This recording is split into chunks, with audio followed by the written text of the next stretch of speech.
ఓ అర్జున, ఈ భూమి మీద ఎప్పుడైతే ధర్మాన్ని అధర్మం ఏలుతుందో అప్పుడు నేను అవతరిస్తాను.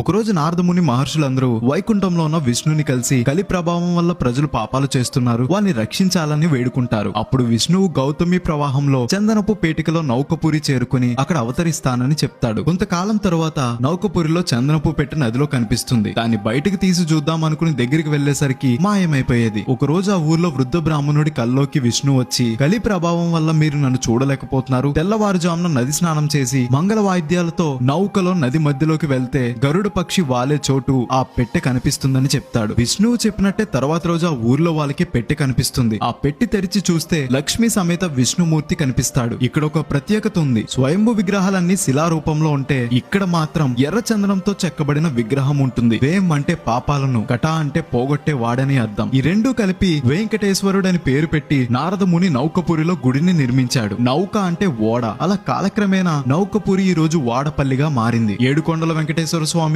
తిరుపతిలో ఉంటే 7 శనివారాల వెంకటేశ్వర స్వామి వాడపల్లిలో ఉన్నాడు. 7 శనివారాలైనా లేదా మరే రోజైనా 7 వారాలు 7 ప్రదక్షిణలు చేస్తే ఇక్కడ కోరుకున్న కోరిక తీరుతుంది. రాజమండ్రి నుండి 30 కిలోమీటర్లు, అమలాపురం నుండి 40 కిలోమీటర్ల దూరంలో ఉంటుంది. ఈ పవర్ఫుల్ గుడి యొక్క పవర్ ఇప్పుడు పక్క రాష్ట్రాలకు తెలిసింది. అందుకే ఎక్కడెక్కడ నుండో వచ్చి ఈ కలియుగ వాడపల్లి వెంకటేశ్వర స్వామిని దర్శించుకుని కోరికలు కోరుకుంటున్నారు.